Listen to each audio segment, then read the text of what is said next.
ഇന്നിവിടെ നമ്മൾ MERN stack use ചെയ്തിട്ട് CRUD ഓപ്പറേഷൻ ചെയ്യാനാണ് പോകുന്നത്. അപ്പോൾ MERN സ്റ്റാക്കിൽ പ്രധാനമായിട്ട് 4 ടെക്നോളജീസാണ് യൂസ് ചെയ്തിട്ടുള്ളത്. ഒന്ന് MongoDB, പിന്നെ എക്സ്പ്രസ്, റിയാക്ട്, പിന്നെ NodeJS. അപ്പോൾ ഈ 4 ടെക്നോളജീസ് യൂസ് ചെയ്തിട്ടാണ് CRUD ഓപ്പറേഷൻ ചെയ്യാൻ പോകുന്നത്.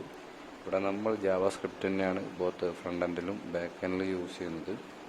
പിന്നെ ഡാറ്റ സ്റ്റോർ ചെയ്യാൻ വേണ്ടിയിട്ട് MongoDB ആണ് യൂസ് ചെയ്യുന്നത്. ഇനി ഈ 4 ടെക്നോളജീസും എന്താണെന്ന് പറഞ്ഞുതരാം. അടുത്തത് NodeJS ആണ്. NodeJS എന്ന് പറയുന്നത് ഒരു ജാവാസ്ക്രിപ്റ്റ് റൺ ടൈമാണ്. ഇത് ഡെവലപ്പേഴ്സിന് സെർവർ സൈഡിൽ കോഡ് റൺ ചെയ്യാൻ സഹായിക്കും. ഇത് പ്രധാനമായിട്ട് യൂസ് ചെയ്യുന്നത് MERN ആപ്ലിക്കേഷൻ്റെ ബാക്ക് എൻഡ് ലോജിക്കും കാര്യങ്ങളൊക്കെ ക്രിയേറ്റ് ചെയ്യാനാണ് NodeJS യൂസ് ചെയ്യുന്നത്. അടുത്തത് ReactJS ആണ്. റിയാക്ട് എന്ന് പറയുന്നത് ഒരു ജാവാസ്ക്രിപ്റ്റ് ലൈബ്രറിയാണ്.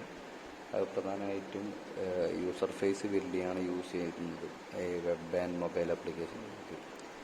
പിന്നെ റിയാക്ട് എന്ന് പറയുന്നത് ഒരു സിംഗിൾ പേജ് ആപ്ലിക്കേഷനാണ്. നമ്മൾ MERN ആപ്ലിക്കേഷൻ്റെ ഫ്രണ്ട് എൻഡ് ക്രിയേറ്ററാണ് ഇപ്പോൾ ഇവിടെ റിയാക്ട് യൂസ് ചെയ്യുന്നത്.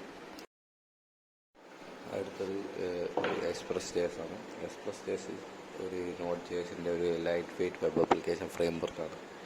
ഇത് റോബസ്റ്റ് ആൻഡ് ഒരു സ്കേലബിൾ ആയിട്ടുള്ള വെബ് ആപ്ലിക്കേഷൻ ക്രിയേറ്റ് ചെയ്യാൻ യൂസ് ചെയ്യുന്നു. പിന്നെ കുറച്ച് ഫീച്ചേഴ്സ് ആൻഡ് ടൂൾസ് ഉണ്ട്. അത് NodeJSൻ്റെ ആപ്ലിക്കേഷൻസ് വളരെ സിമ്പിളായിട്ടും ഫാസ്റ്റായിട്ടും ക്രിയേറ്റ് ചെയ്യാൻ യൂസ് ചെയ്യുന്നു. പിന്നെ ടൂൾസ് പ്രധാനമായിട്ടും HTTP ഹാൻഡ്ലർ റിക്വസ്റ്റ് ചെയ്യാനും റൗട്ടിങ്ങിനും പിന്നെ മിഡിൽ വെയറിനൊക്കെ യൂസ് ചെയ്യുന്നുണ്ട്. പിന്നെ ഇത് MongoDB ആണ്. MongoDB എന്നത് ഒരു NoSQL ഡാറ്റാബേസാണ്. ഇതിൽ നമുക്ക് ഡാറ്റ വളരെ ഫ്ലെക്സിബിളായിട്ട് സ്റ്റോർ ചെയ്യാൻ പറ്റും. പിന്നെ ഡാറ്റ JSON ഫോർമാറ്റിലായിരിക്കും ഉണ്ടാവുക. പ്രധാനമായിട്ടും MERN ആപ്ലിക്കേഷനിലെ ബാക്ക് എൻഡിലെ ഡാറ്റ സ്റ്റോർ ചെയ്യാനാണ് MongoDB യൂസ് ചെയ്യുന്നത്.